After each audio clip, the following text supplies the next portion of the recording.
Magandang araw sa atin mga kalingap. Mga kalingap, may panibago po tayong update kay Dara at sa kanyang tatay. Bakit kaya?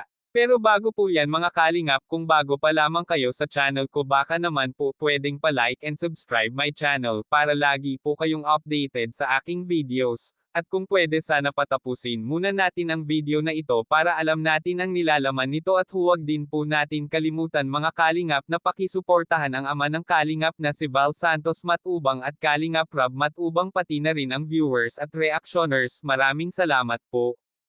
Mga kalingap, Dara, may malungkot ito na ibinalita kay Kuya Rab. Ano kaya ito? Kuya Rab, labis ang pagkalungkot nito nang nalaman na hindi pa ito umuuwi ang kanyang tatay 1 linggo na ang nakalipas.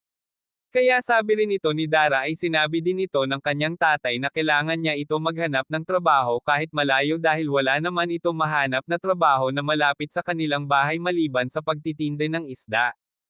Kailangan din niya ito gawin para makaipon ito ng pera para may pampaayos sa kanyang motor, at kapag napaayos na niya ito ay dun pa lamang magsisimula na magtinda ng isda dahil gamitin niya ito pang service. Sinabihan din daw ito si Dara at Bea na uuwi at uuwi din ito, pero nabigo ang dalawang magkapatid dahil hanggang sa ngayon ay wala pa ito. Kaya sabi ito ni Kuya Rab kay Dara mga kalingap, na okay lang daw ito kung maghahanap ng trabaho para may income daw ito. At ang tinututukan daw nila Kuya Rab ay ang pag-aaral ito ni Dara. Ang nakakalungkot lang isipin ay back to normal na naman ang dalawang kapatid na sila na ulit ang magkasama dito sa bahay nila.